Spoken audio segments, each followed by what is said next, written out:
Assalamualaikum warahmatullahi wabarakatuh. Apa kabar sahabat semua dimanapun Anda berada? Semoga dalam keadaan sehat dan dilimpahkan rezekinya. Amin ya robbal alamin. Selanjutnya kisah cerita Abu Nawas berjudul Si Ayam Yang Bisa Bicara. Pada suatu hari yang cerah, di tengah hiruk-pikuk pasar kota, seorang saudagar kaya berdiri dengan gagah, memamerkan ayam jantan kesayangannya kepada semua orang yang lewat. Ia mengelus bulu ayamnya dengan penuh kebanggaan, lalu berkata lantang kepada para pembeli dan pedagang, "Ayamku ini bukan ayam sembarangan. Ia memiliki kecerdasan luar biasa. Bisa mengenali orang yang baik dan jahat hanya dengan melihat mereka." Orang-orang berkerumun, beberapa mengangguk tanda kagum, sementara yang lain saling berbisik, meragukan klaim sang saudagar. Namun, tidak ada yang berani menentangnya, karena mereka tahu saudagar itu terkenal dengan lidahnya yang tajam dan dompetnya yang tebal. Di antara kerumunan, Abu Nawas yang kebetulan sedang mencari kesempatan emas untuk bersenang-senang, mengangkat alis dan tersenyum kecil. Dengan langkah santai, ia maju mendekati saudagar dan berseru, "Wah, luar biasa. Tapi jika ayammu secerdas itu, apakah ia juga bisa berbicara?" Saudagar tertawa terbahak-bahak, menggeleng dengan yakin. "Tentu saja tidak. Ayam mana bisa berbicara? Hanya orang bodoh yang percaya hal semacam itu," katanya, sambil menepuk-nepuk kepala ayamnya. Namun, Abu Nawas tidak kehilangan akal. Ia memasang ekspresi serius dan berkata dengan suara yang meyakinkan, Aku tidak begitu yakin, Tuan. Bagaimana kalau kita mengujinya? Jika aku bisa membuat ayammu berbicara, kau harus menyerahkannya kepadaku sebagai bukti." Saudagar, merasa yakin bahwa tantangan itu mustahil, segera menyetujui dengan angkuh. "Baik. Kalau kau bisa membuat ayamku berbicara, maka ayam ini akan menjadi milikmu," ujarnya dengan nada penuh keyakinan. Tanpa ragu, Abu Nawas mendekati ayam itu, mengangkatnya perlahan, lalu mendekatkan bibirnya ke telinga sang ayam seolah berbicara rahasia. Orang-orang menahan napas, heran melihat tindakan aneh itu. Setelah beberapa saat, Abu Nawas berdiri tegak, menghela napas dengan ekspresi serius, lalu menatap saudagar dengan penuh kemenangan. "Ayam ini baru saja berbicara padaku," kata Abu Nawas dengan nada penuh misteri. Saudagar membelalak, lalu tanpa sadar menggenggam erat kain bajunya. Apa? Apa yang dikatakannya?" tanyanya dengan mata penuh rasa ingin tahu, bercampur sedikit ketakutan. Dengan wajah tenang, Abu Nawas menjawab, "Ia mengatakan bahwa kau sangat pelit dan selalu menghitung uangmu berkali-kali sebelum membeli sesuatu." Saudagar tersentak kaget. "Hah? Itu benar. Tapi, bagaimana mungkin ayam ini tahu?" katanya, mulai merasa ragu atas pengetahuannya sendiri tentang hewan peliharaannya. Orang-orang di sekitar mulai tertawa kecil, saling berbisik, menikmati kecerdikan Abu Nawas. Abu Nawas menggeleng pelan, seolah mencoba menjelaskan sesuatu yang sangat logis. "Karena ia ayam yang pintar, tentu saja," katanya dengan nada yakin. Saudagar mulai merasa tidak nyaman. "Aku masih tidak percaya." "Buktikan lagi," serunya, kini mulai terlihat lebih gelisah. Tanpa kehilangan kesempatan, Abu Nawas kembali mengangkat ayam itu dan berbisik sesuatu di telinganya. Setelah beberapa saat, ia menatap saudagar dengan ekspresi penuh kebijaksanaan. "Sekarang ayam ini berkata bahwa kau pernah menawar harga sayur di pasar sampai 3 kali lebih murah, dan bahkan berdebat dengan pedagangnya." Saudagar kembali terkejut. "Ya Tuhan, itu benar juga. Apakah ayam ini benar-benar bisa membaca pikiranku?" tanyanya dengan mata membesar. Para penonton mulai tertawa lebih keras, dan beberapa dari mereka mengangguk-angguk, menganggap Abu Nawas sebagai orang paling pintar di kota. Dengan ekspresi bijak, Abu Nawas mengangkat bahu. "Itulah keistimewaannya, Tuan. Sayangnya, tidak banyak orang yang bisa memahami bahasa ayam. Aku kebetulan memiliki keahlian itu." Merasa takjub dan sedikit takut, saudagar akhirnya mengalah. Ia mengusap keringat di dahinya dan berkata dengan suara pasrah, "Baiklah, aku sudah berjanji. Jika ayam ini bisa berbicara, maka ia adalah milikmu." Dengan senyum kemenangan, Abu Nawas membawa pulang ayam itu, sementara saudagar masih berusaha memahami bagaimana ayamnya bisa begitu ajaib. Dan sekali lagi, Abu Nawas membuktikan bahwa kecerdikan bisa mengalahkan segalanya. Semoga cerita ini semakin menghibur. Cerita kisah Abu Nawas selanjutnya Warung Nasi Bu Maryam. Abu Nawas, si jenius iseng nan ulung, terkenal di Baghdad bukan hanya karena kecerdasannya yang luar biasa, tapi juga karena kelucuannya yang bikin perut mules. Suatu hari, perut Abu Nawas keroncongan minta diisi. Matahari sudah tinggi, dan aroma masakan menguar menggoda dari warung nasi Bu Maryam, warung nasi paling terkenal di Baghdad. Warung itu sendiri adalah sebuah bangunan mungil bercat biru muda, terletak di sudut pasar yang ramai. Di depannya terpasang sebuah papan kayu bertuliskan, Warung Nasi Bu Maryam, rasa enak, harga ramah, kecuali kalau ketemu Abu Nawas.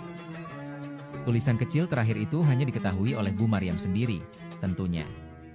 Bu Maryam, seorang perempuan bertubuh gempal dengan senyum ramah dan rambut yang selalu disanggul rapi, sudah kenal betul dengan Abu Nawas.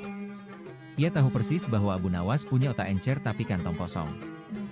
Di dalam warung, aroma rempah-rempah yang harum semerbak memenuhi ruangan. Dindingnya dihiasi dengan berbagai macam hiasan dinding, dari kaligrafi Arab hingga gambar-gambar pemandangan pedesaan. Beberapa meja dan kursi kayu tertata rapi, menunggu para pelanggan yang akan menikmati hidangan lezat Bu Maryam.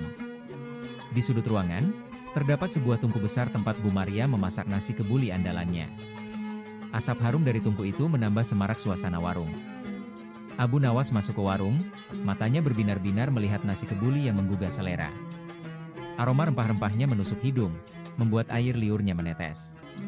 Nasi kebuli itu tersaji di atas piring besar, dihiasi dengan potongan daging kambing yang empuk dan rempah-rempah yang berwarna-warni. Di sampingnya terdapat acar mentimun dan sambal yang menambah cita rasa hidangan tersebut. Bu Maryam, nasi kebuli 1 porsi. Ya, pinta Abu Nawas, suaranya bersemangat. Bu Maryam tersenyum. Baik, Pak Abu Nawas. Seperti biasa, nanti bayarnya bagaimana? Abu Nawas terdiam. Pertanyaan klasik yang selalu membuatnya pusing 7 keliling. Ia tak punya uang sepeser pun. Begini, Bu Maryam, kata Abu Nawas, otaknya mulai bekerja keras.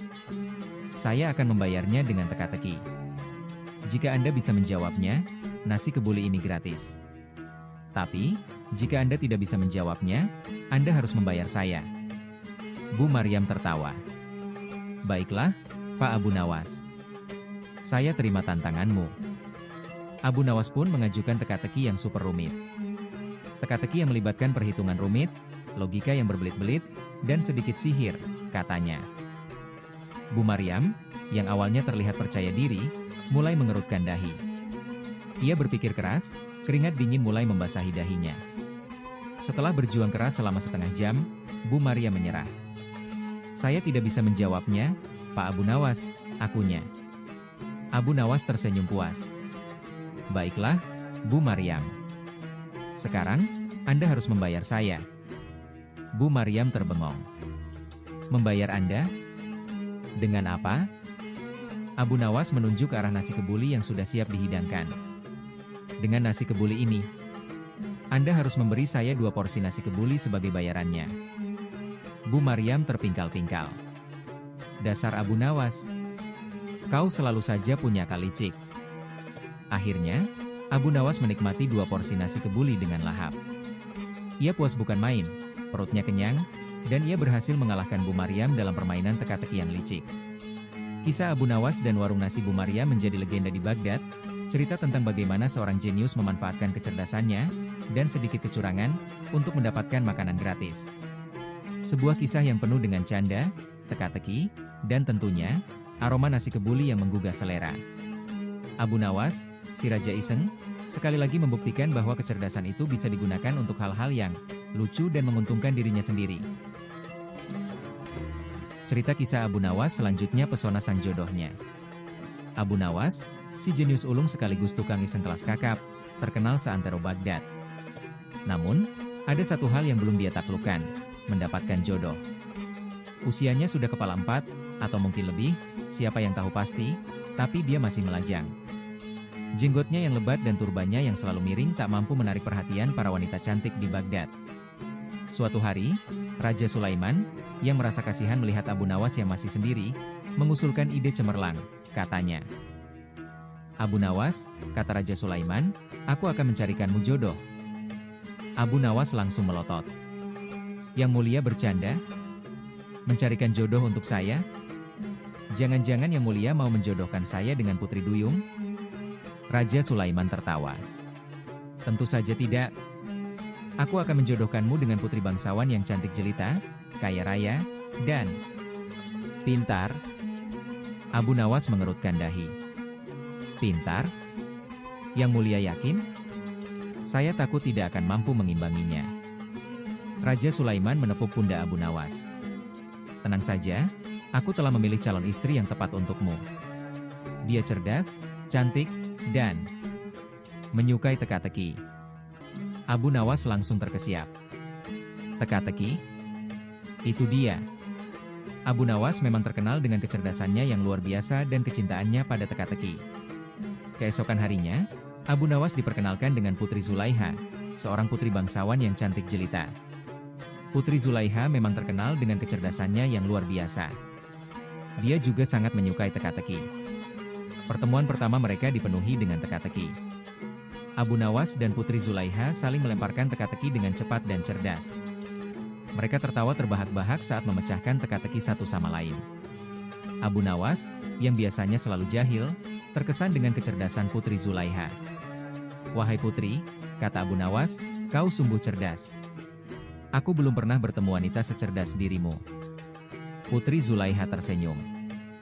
"Dan kau, wahai Abu Nawas, sungguh jenaka. Aku belum pernah bertemu pria sejenaka dirimu." Singkat cerita, Abu Nawas dan Putri Zulaiha jatuh cinta. Mereka menikah dengan meriah. Pernikahan mereka dipenuhi dengan teka-teki dan canda tawa. Abu Nawas akhirnya menemukan jodohnya, bukan hanya seorang putri yang cantik dan kaya raya, tapi juga seorang wanita yang mampu mengimbangi kecerdasannya. Dan sejak saat itu, istana Baghdad selalu dipenuhi dengan canda tawa mereka berdua. Si Raja Prank akhirnya menemukan pasangan yang tepat, seseorang yang mampu memahami kejenakaannya dan mengimbangi kecerdasannya. Akhirnya, Abu Nawas tak hanya menaklukkan hati Raja Sulaiman, tapi juga hati Putri Zulaiha yang cerdas dan cantik. Kisah cinta mereka menjadi legenda di Baghdad, cerita tentang bagaimana seorang jenius menemukan pasangan yang sepadan, dengan sedikit bantuan dari teka-teki dan banyak sekali tawa. Cerita kisah Abu Nawas selanjutnya rindu mie seblak. Abu Nawas, si jenaka ulung nan cerdas, tengah dilanda krisis. Bukan krisis politik istana, bukan pula ulah raja yang lagi iseng, melainkan rindu mie seblak. Ya, Abu Nawas, yang biasa menikmati hidangan istana yang mewah, mendadak jatuh hati pada kuliner pedas ini. Istana terasa hambar tanpa semangkuk mie seblak yang menggigit lidah. Di Baghdad, ada warung mie seblak yang terkenal, milik Zahra, gadis cantik jelita yang senyumnya mampu menyihir siapapun.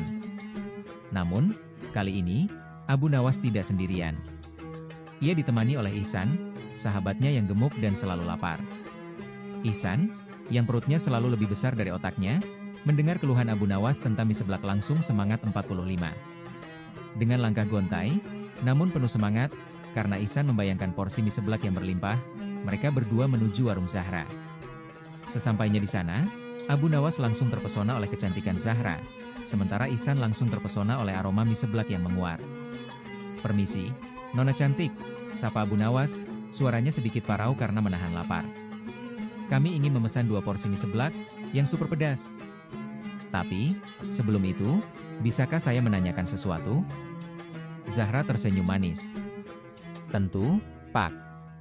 "Apakah Nona tahu, apa perbedaan antara mie seblak dan matahari?" tanya Abu Nawas dengan serius. Zahra mengerutkan dahi, bingung. "Saya tidak tahu, Pak." Abu Nawas tersenyum jahil. "Perbedaannya adalah, mie seblak membuat kita berkeringat, sedangkan matahari membuat kita kepanasan." Ihsan tertawa terbahak-bahak, sementara Zahra hanya tersenyum geli. "Baiklah, Pak," kata Zahra, 2 porsi mie seblak super pedas, ya? Mau tambahan apa?" Ihsan langsung menyela, "Semua. Dan tambahkan juga ayam goreng 1 ekor. Jangan lupa sambelnya yang banyak. Dan, Nona, apakah Nona tahu kenapa ayam goreng selalu disukai?" Zahra menggeleng. "Karena ayam goreng itu, ayam goreng," seru Ihsan sambil tertawa sendiri. Zahra hanya menggelengkan kepala sambil tersenyum. "Baiklah, Pak. Sabar ya, pesanannya agak banyak." Sambil menunggu, Abu Nawas kembali beraksi. "Nona Zahra, nama yang indah sekali, seperti kecantikanmu."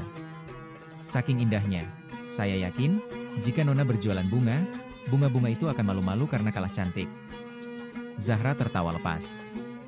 Terima kasih, Pak. Tapi saya lebih suka berjualan mie seblak.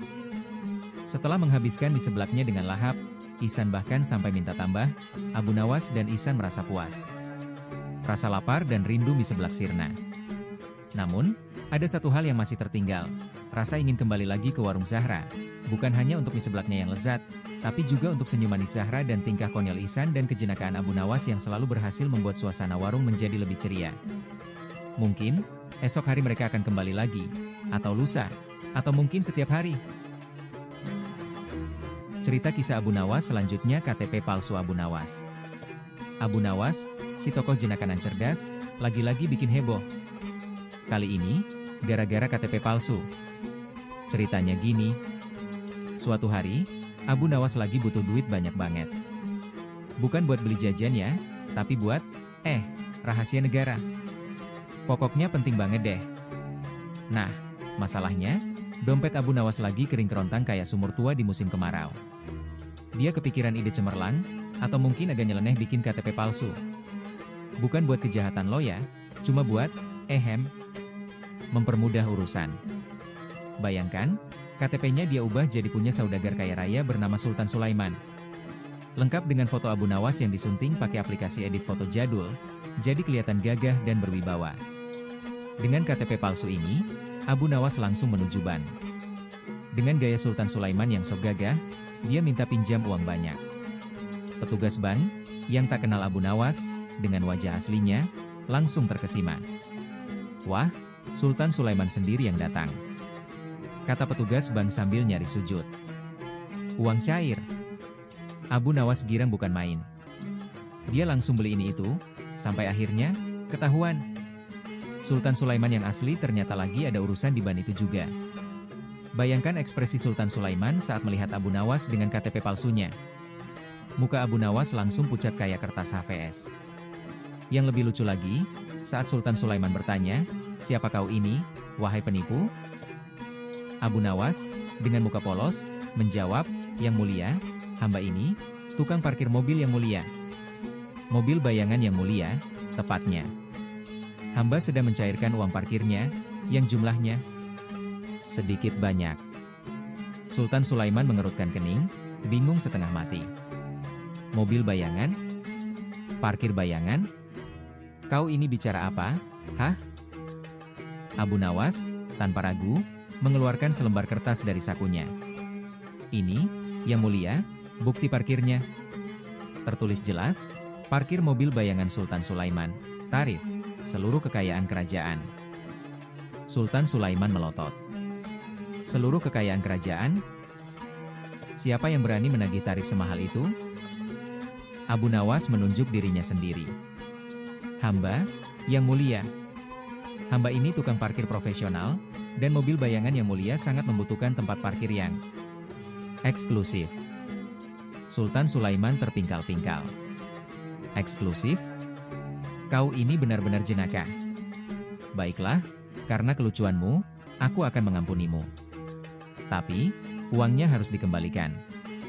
Dan, sebagai tambahan hukuman, kau harus mencuci semua mobil di istana. Termasuk mobil bayanganku.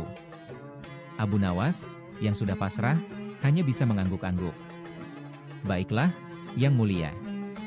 Hamba akan mencuci mobil-mobil itu. Dengan air mata kegembiraan karena masih diberi kesempatan hidup. Sultan Sulaiman, yang terkenal sabar, malah tertawa terbahak-bahak. Dia bilang, kau ini memang jenaka, Abu Nawas. Tapi, uangnya harus dikembalikan ya. Nah, akhirnya Abu Nawas cuma bisa pasrah. Uang yang habis dibeliin jajanan dan pernak-pernik, harus dikembalikan. Tapi, setidaknya, petualangannya ini jadi cerita humor yang menghibur, kan? Mungkin, lain kali Abu Nawas akan cari cara lain yang lebih, legal untuk mendapatkan uang. Tapi, siapa tahu dia bikin ulah lagi. Kita tunggu saja kelanjutan petualangan Abu Nawas. Cerita kisah Abu Nawas selanjutnya sandal bolong ajaib Abu Nawas. Di sebuah kampung dekat Baghdad, hiduplah Abu Nawas dengan sandal jepitnya yang sudah sangat mengenaskan. Bukan hanya bolong di sana-sini, Tapi juga sudah kehilangan sebagian besar karetnya, warnanya pun sudah pudar tak karuan. Satu tali sandal bahkan sudah putus, diikat seadanya dengan tali rafia bekas bungkusan makanan. Abu Nawas menyebutnya sandal keikhlasan. Suatu hari, ketika Abu Nawas berjalan menuju pasar dengan langkah gontai karena sandal bolongnya itu, seekor ayam tiba-tiba berkokok keras di dekatnya. Abu Nawas tersentak, hampir saja terjatuh. "Hei, ayam kurang ajar!" teriaknya, "Kau hampir membuatku jatuh gara-gara sandal bolongku ini." Ayam itu malah berkokok lagi, lalu berlari menjauh. Abu Nawas menghela napas. "Ah, sudahlah," katanya, "mungkin dia iri karena sandalku lebih unik dari bulu-bulunya." Di pasar, sandal bolong Abu Nawas menjadi pusat perhatian. Para pedagang tertawa melihatnya. Ada yang menawarkan sandal baru, tapi Abu Nawas menolak. "Tidak, terima kasih," katanya, "sandal ini sudah menjadi bagian dari diriku. Dia saksi bisu perjalanan hidupku yang penuh petualangan." Kemudian, Abu Nawas bercerita tentang sandal ajaibnya. Katanya, sandal itu pernah menyelamatkannya dari kejaran anjing liar dengan cara memperdaya anjing tersebut dengan suara kentut yang sangat nyaring. Suara kentutnya, katanya, dihasilkan oleh angin yang masuk melalui lubang-lubang sandal. Dia juga bercerita bagaimana sandal itu pernah membantunya memenangkan lomba lari dengan cara memperlambat langkah para pesaingnya dengan cara menyemprotkan lumpur dari lubang-lubang sandalnya. Cerita-cerita tersebut, walaupun terdengar sangat tidak masuk akal, justru membuat orang-orang tertawa terbahak-bahak. Bahkan, cerita sandal bolong Abu Nawas sampai terdengar oleh Sultan Harun. Sultan Harun, yang penasaran, memanggil Abu Nawas ke istana. Sesampainya di istana yang megah, Abu Nawas langsung disambut oleh para pengawal yang menatap sandal bolongnya dengan heran. "Hei, kamu mau kemana dengan sandal seperti itu?" tanya seorang pengawal. "Mau ikut sayembara, Mas," jawab Abu Nawas santai. "Sandal ini adalah senjata andalanku." Di hadapan Sultan Harun, Abu Nawas memulai aksinya. Dia bercerita tentang sandal bolongnya, dengan bumbu-bumbu cerita yang dilebih-lebihkan. Katanya, sandal itu bisa terbang, bisa menyelam, bahkan bisa berbicara. "Yang mulia," kata Abu Nawas, "sandal ini pernah berdebat dengan seekor keledai tentang filosofi hidup. Keledai itu kalah berdebat, tahu." Sultan Harun, yang awalnya agak ragu, akhirnya tertawa terpingkal-pingkal. Para menteri di sekitarnya juga ikut tertawa. Zulaiha, istri Sultan, sampai tersedak tehnya saking lucunya. Abu Nawas melanjutkan ceritanya dengan semakin heboh. Dia bercerita bagaimana sandal bolongnya pernah membantu menangkap maling, mencegah banjir, dan bahkan mengobati penyakit. Tawa Sultan Harun semakin menjadi-jadi. Perutnya sampai sakit karena tertawa. Akhirnya, Sultan Harun menyatakan Abu Nawas sebagai pemenang sayembara. Hadiahnya, sekarung emas dan sepasang sandal baru yang super mewah. Abu Nawas menerima hadiah itu dengan senang hati. Tapi, keesokan harinya, dia kembali memakai sandal bolongnya. "Sandal baru ini terlalu mewah untuk keseharianku," katanya sambil tersenyum. "Sandal bolongku lebih nyaman dan lebih ikhlas." Pak Hamid hanya bisa menggeleng-geleng kepala lagi, tapi kali ini sambil tersenyum. Ia pun paham, keikhlasan Abu Nawas memang tak tertandingi, seikhlas sandal bolongnya itu. Sebuah petualangan Abu Nawas yang menggelitik selanjutnya Abu Nawas dan misteri onta hilang. Di sebuah kota kecil yang ramai, hiduplah Abu Nawas, terkenal dengan kecerdasan dan tingkahnya yang selalu mengundang tawa. Suatu siang, sedang ia menyeruput kopi di warung Pak Hamid, terdengar kabar gempar, unta Sulaiman, saudagar kaya yang terkenal pelit itu, raib. Sulaiman, dengan wajah masamnya yang khas, mengumumkan hadiah besar.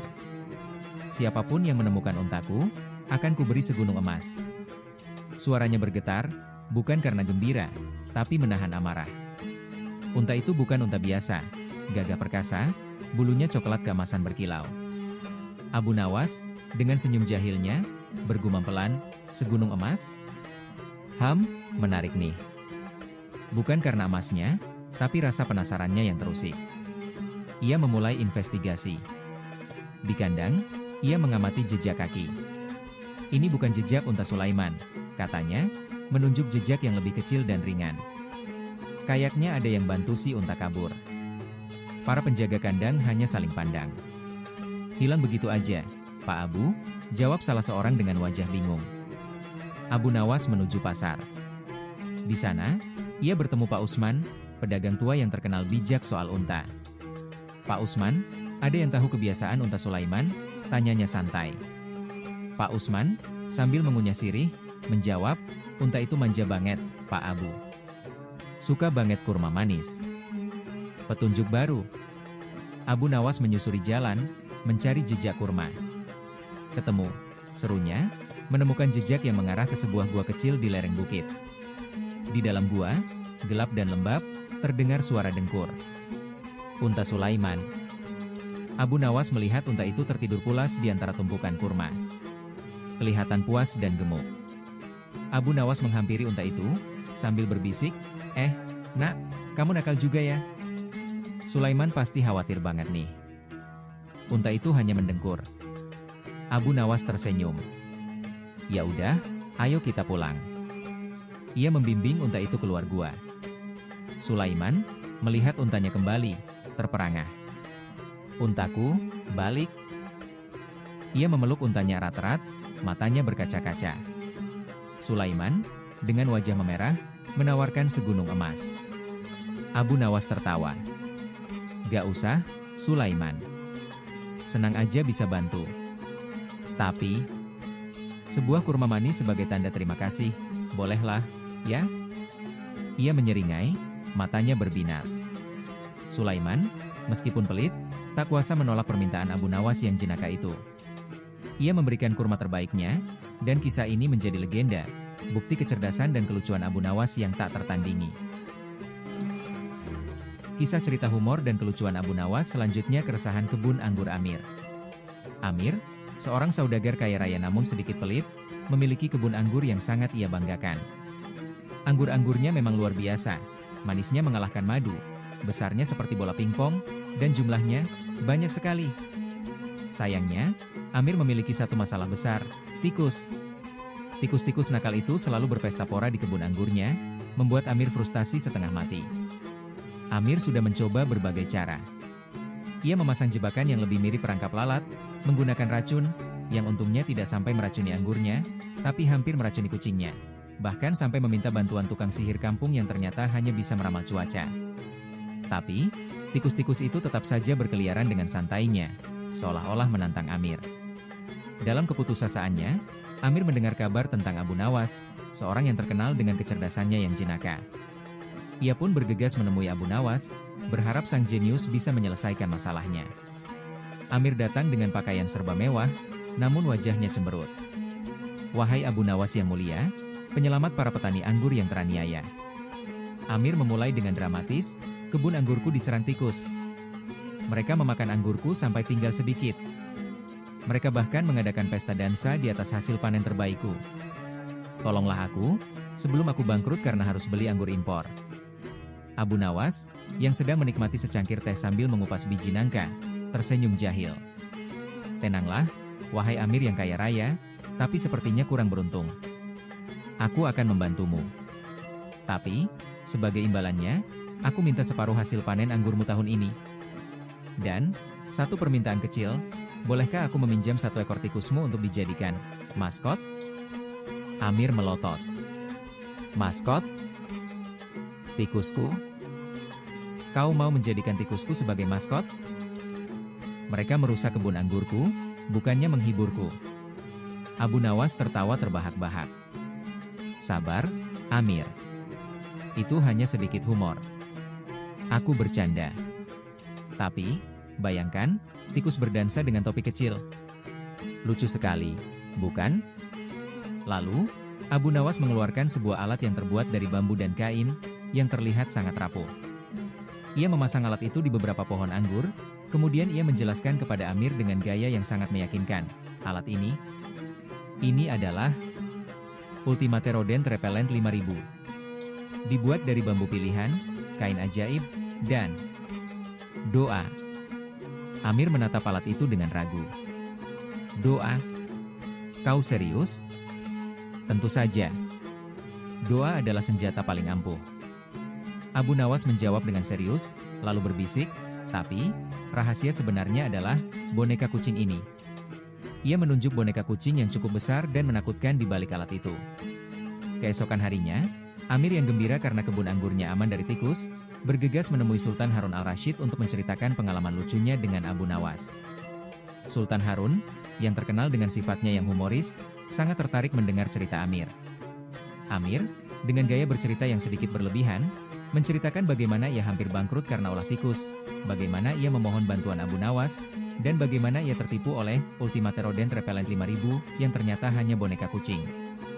Ia bahkan menirukan gaya bicara dan tertawa Abu Nawas dengan sangat kocak. Sultan Harun tertawa terbahak-bahak sampai air matanya keluar. "Jadi, kau tertipu oleh Abu Nawas?" tanyanya di sela-sela tawanya. "Ya, tuanku," jawab Amir, "tapi, setidaknya kebun anggurku selamat." Sultan Harun, yang penasaran dengan Ultimate Rodent Repellent 5000, meminta Amir untuk menunjukkan kebun anggurnya.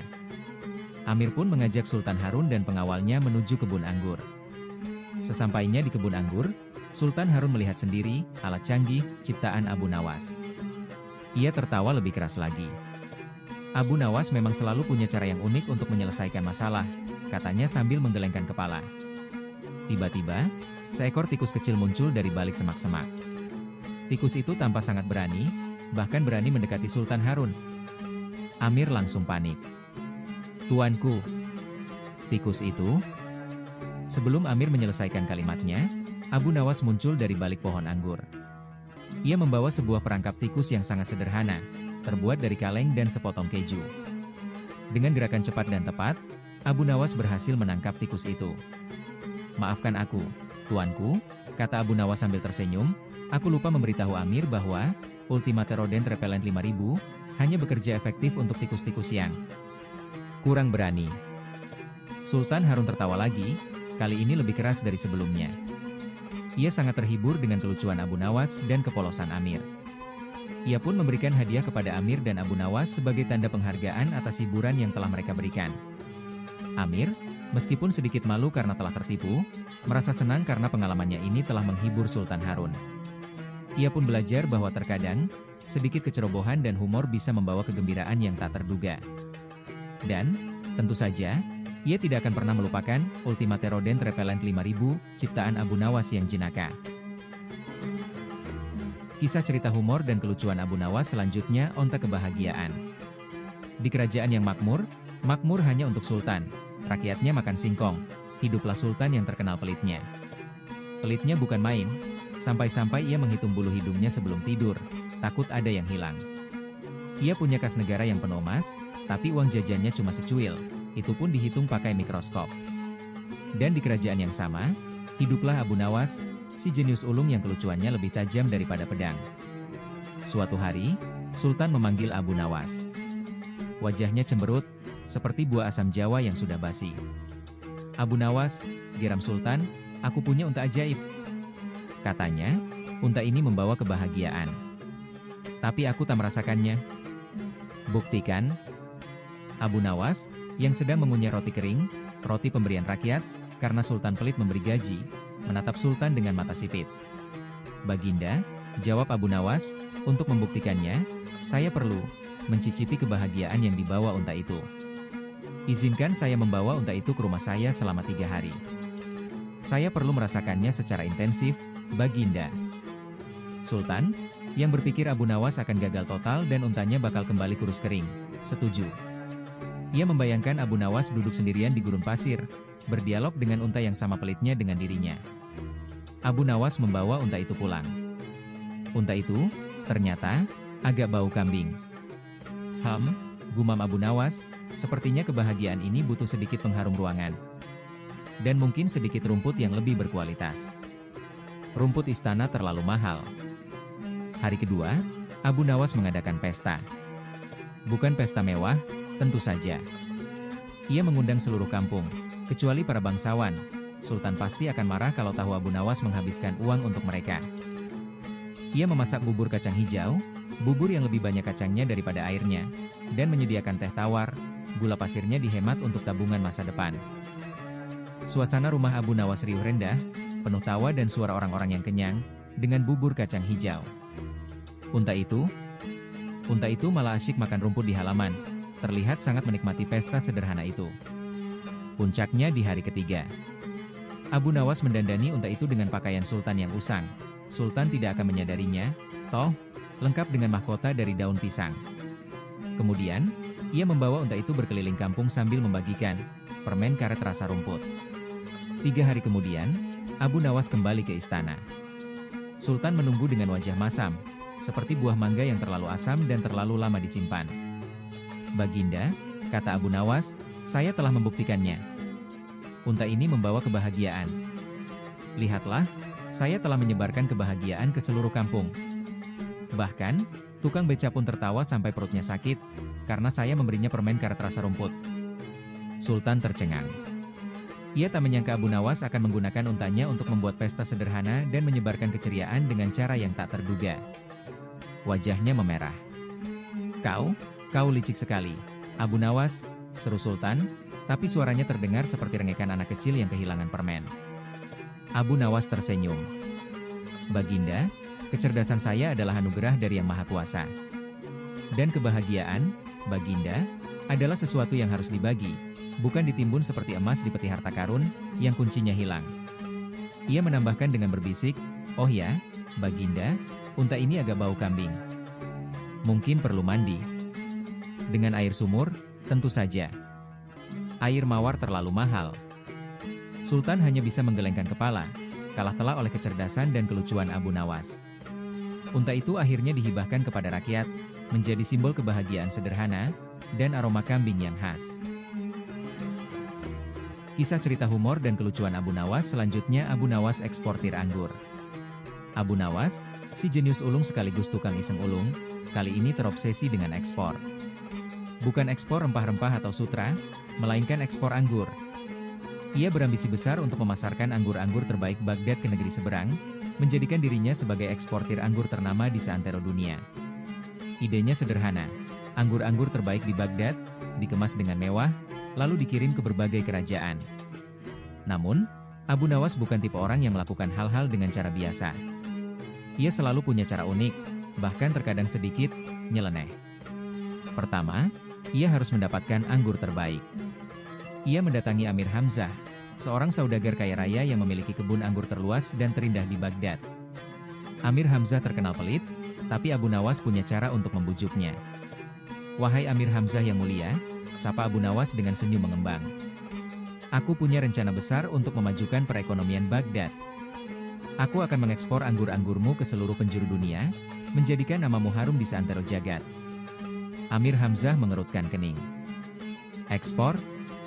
Anggurku? Kau yakin bisa?" "Tentu saja," jawab Abu Nawas dengan percaya diri. "Aku punya strategi pemasaran yang luar biasa." "Rahasianya?" Abu Nawas berbisik di telinga Amir Hamzah, "adalah kemasannya."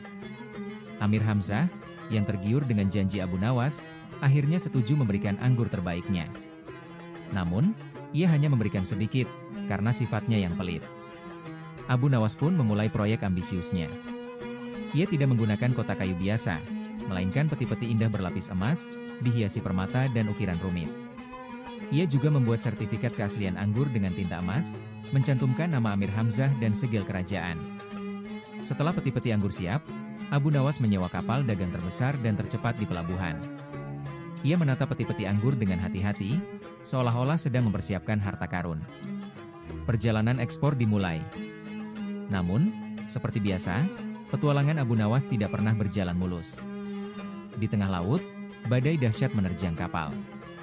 Para pelaut panik, namun Abu Nawas tetap tenang. "Jangan khawatir," teriak Abu Nawas.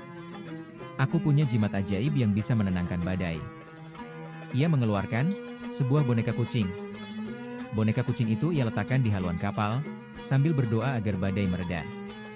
Anehnya, badai memang mereda secara perlahan. Para pelaut tercengang, menganggap Abu Nawas seorang dukun sakti. Sesampainya di pelabuhan tujuan, Abu Nawas menghadapi masalah baru. Bea cukai menuntut pajak yang sangat tinggi. Abu Nawas, yang terkenal dengan kecerdasannya, mengelabuhi petugas bea cukai dengan berbagai cara. Ia berdebat panjang, bernegosiasi dengan licik, bahkan sampai berpura-pura sakit. Setelah melewati berbagai rintangan, Anggur-anggur akhirnya sampai di tangan para pembeli. Namun, ternyata, Abu Nawas tidak menjual anggur tersebut dengan harga tinggi seperti yang ia rencanakan. Ia menjualnya dengan harga sangat murah, bahkan lebih murah dari harga pasar. Amir Hamzah, yang mendengar kabar ini, sangat marah. "Kau telah menipu aku, Abu Nawas. Anggurku dijual dengan harga yang sangat rendah." Abu Nawas tertawa terbahak-bahak. "Wahai Amir Hamzah, kau salah paham. Aku tidak menipu. Aku justru telah melakukan strategi pemasaran yang brilian. Dengan harga murah, anggurmu akan laris manis, dan namamu akan dikenal luas. Orang-orang akan penasaran dengan anggur murah berkualitas tinggi, dan akan terus membelinya." Ternyata, Abu Nawas benar. Anggur-anggur murahnya memang laris manis. Nama Amir Hamzah dan Abu Nawas pun menjadi terkenal di seluruh dunia. Abu Nawas, si eksportir anggur jenaka, telah berhasil mencetak sejarah baru dalam dunia perdagangan internasional.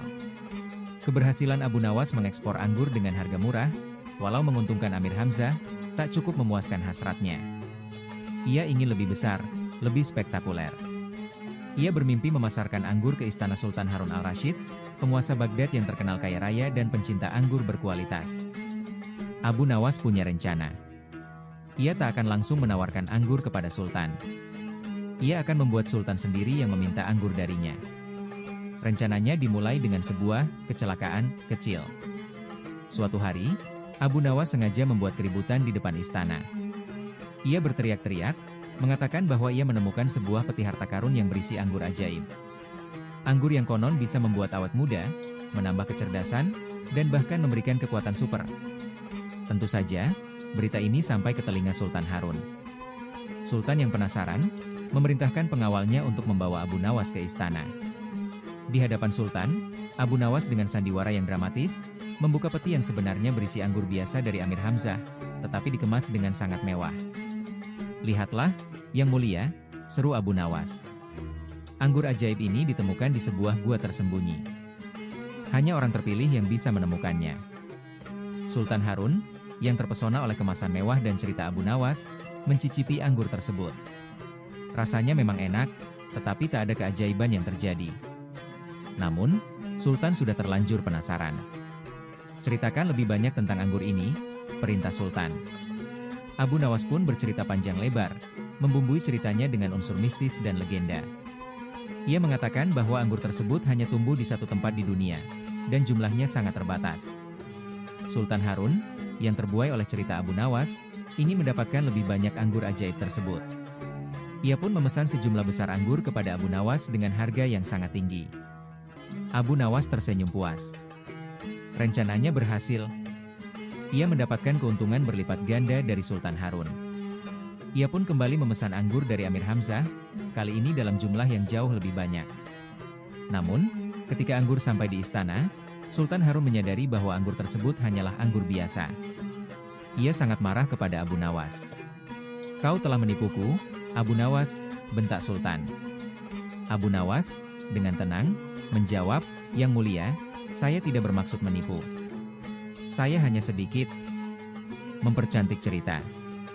Lagi pula, anggur ini memang berkualitas tinggi, bukan?" Sultan Harun, yang sebenarnya menikmati rasa anggur tersebut, akhirnya tertawa. Ia mengakui bahwa Abu Nawas memang jenius dalam hal pemasaran. Ia bahkan menunjuk Abu Nawas sebagai pemasok anggur resmi istana, dengan syarat Abu Nawas harus selalu memberikan cerita yang menarik untuk setiap pengiriman anggur. Dan begitulah, Abu Nawas, si jenius ulung, terus menjalankan bisnis ekspor anggurnya, dengan selalu menambahkan sedikit bumbu cerita untuk menghibur Sultan Harun. Cerita kisah kecerdasan dan kecerdikan Abu Nawas berbalut humor selanjutnya hilirisasi perdagangan anggur. Di pasar Baghdad yang ramai, Abu Nawas, dengan jubahnya yang sedikit acak-acakan dan senyum jahilnya yang khas, tengah memamerkan anggurnya yang mengkilap. Tak jauh darinya, Badrun, si pedagang anggur dengan kualitas sedikit di bawah standar, menggerutu kesal. Ia memberanikan diri mendekati Abu Nawas. "Hai Abu Nawas, kau ini memang pandai berdagang," kata Badrun, nada suaranya sedikit sinis. "Anggurmu terlihat begitu menggiurkan, seperti putri raja yang baru mandi susu." Abu Nawas tertawa lepas. "Oh, Badrun, pujianmu sungguh menghangatkan hatiku seperti matahari di tengah padang pasir. Tapi, apakah putri raja itu juga semanis rasanya? Ia menyodorkan sebutir anggur kepada Badrun. Badrun mengambil anggur itu dengan ragu-ragu, lalu memakannya. Matanya melebar. Memang luar biasa. Rasanya seperti mimpi indah di tengah siang bolong. Ia sedikit tersipu malu. Nah, sekarang kau tahu, kata Abu Nawas, bahwa penampilan memang penting, tapi rasa yang menentukan. Tapi, jangan khawatir, Badrun, aku punya rahasia untuk membuat anggurmu juga laris manis. Badrun langsung tertarik. Rahasia apa itu, Abu Nawas? Jangan-jangan kau akan mengajariku sihir? Abu Nawas tertawa lagi. Sihir? Tidak, Badrun. Rahasianya adalah menurunkan harga. Abu Nawas berbisik, tapi jangan terlalu rendah, nanti untungnya habis untuk membeli teh mint. Badrun mengerutkan dahi. Itu saja? Aku kira ada ramuan ajaib atau mantra khusus. Ramuan ajaibnya adalah kejujuran dan rasa yang enak, Abu Nawas menimpali, sedangkan mantranya adalah promosi yang gencar. Ia menunjuk kelapanya sendiri. Lihatlah, aku tidak perlu berteriak-teriak, anggurku sendiri yang berbicara. Badrun menatap lapak Abu Nawas yang ramai pembeli. Ia menghela napas. Baiklah, Abu Nawas, aku akui kau memang lebih pintar dariku. Tapi, perang dagang belum berakhir. Ia menambahkan dengan nada bercanda, tunggu saja sampai aku menemukan rahasia membuat anggur yang bisa terbang. Abu Nawas tertawa terbahak-bahak. Kalau anggurmu bisa terbang, Badrun, aku akan menjadi pembeli pertamamu. Dan begitulah, persaingan dagang mereka berlanjut, dibalut dengan canda dan kecerdikan khas Abu Nawas. Di tengah persaingan dagang yang penuh canda antara Abu Nawas dan Badrun, tiba-tiba pasar Baghdad diramaikan kedatangan rombongan besar. Seorang tengkulak saudagar anggur dari kota sebelah, bernama Sulaiman, datang dengan unta-unta yang penuh muatan peti anggur. Sulaiman, dengan penampilannya yang mewah dan sikapnya yang sombong, langsung menarik perhatian semua pedagang, termasuk Abu Nawas dan Badrun.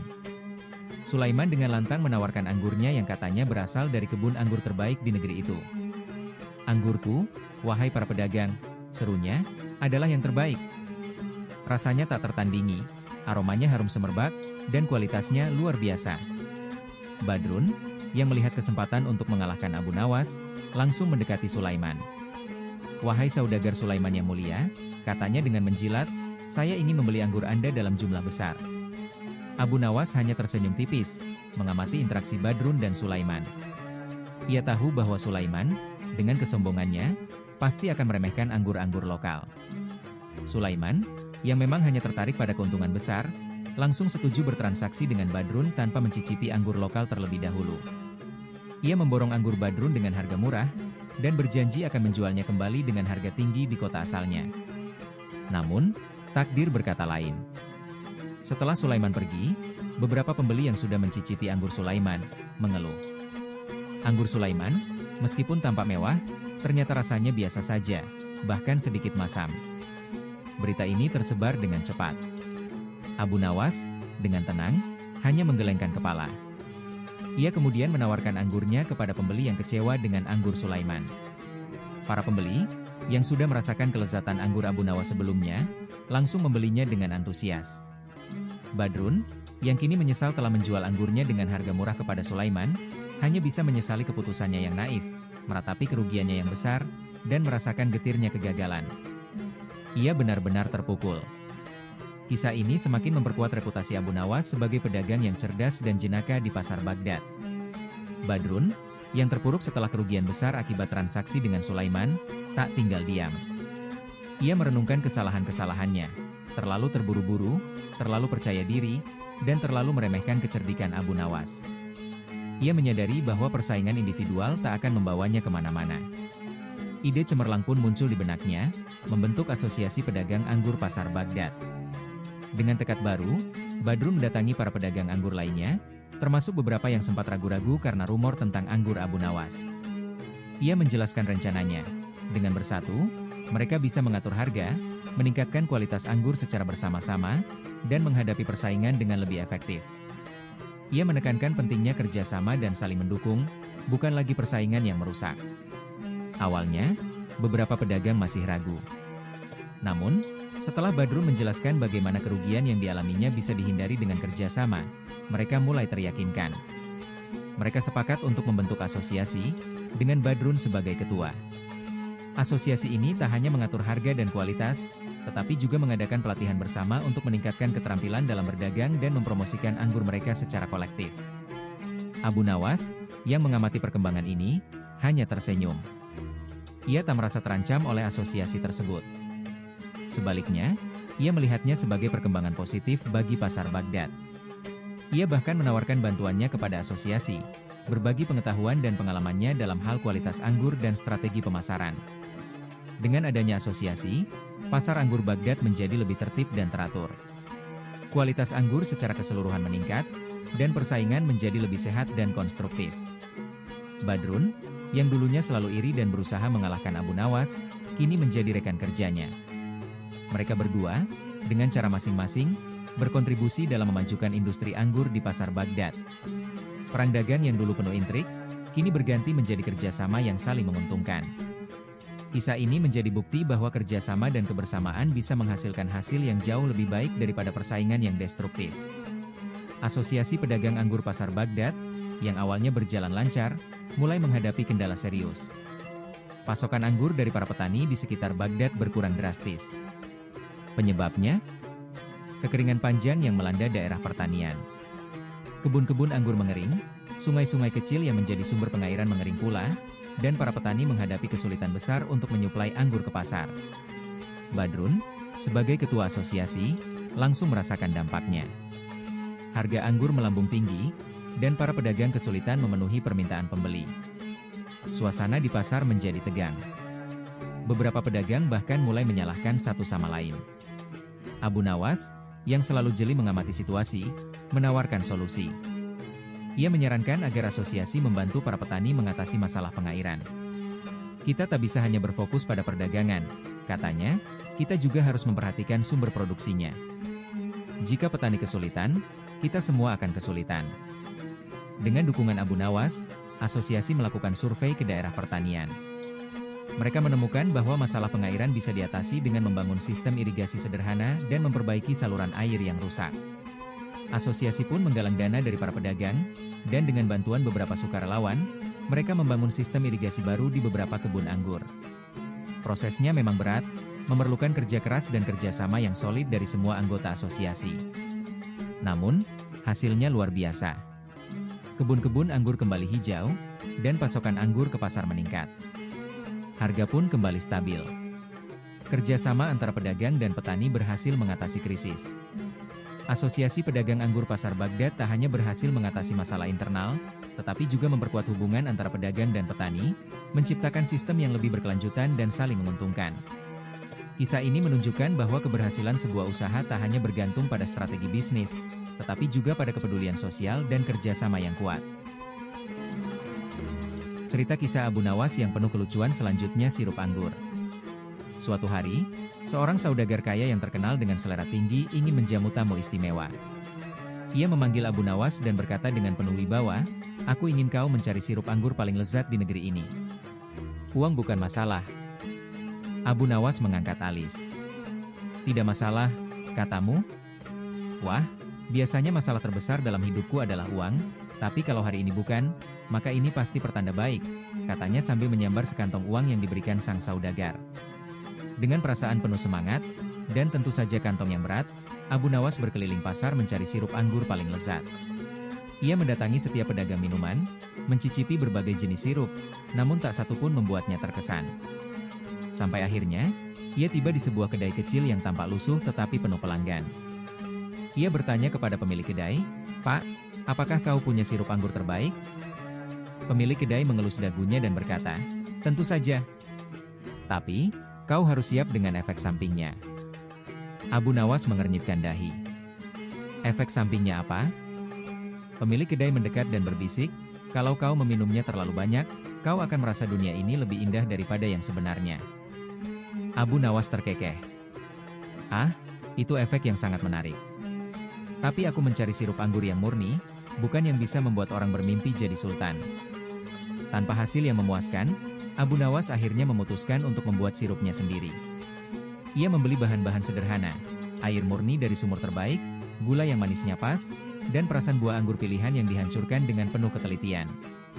Setelah mencampur bahan-bahan itu, Abu Nawas mencicipinya dan tersenyum puas. Sirup anggur terbaik bukanlah yang paling mahal, tetapi yang dibuat dengan kecerdikan, katanya sambil mengangguk mantap.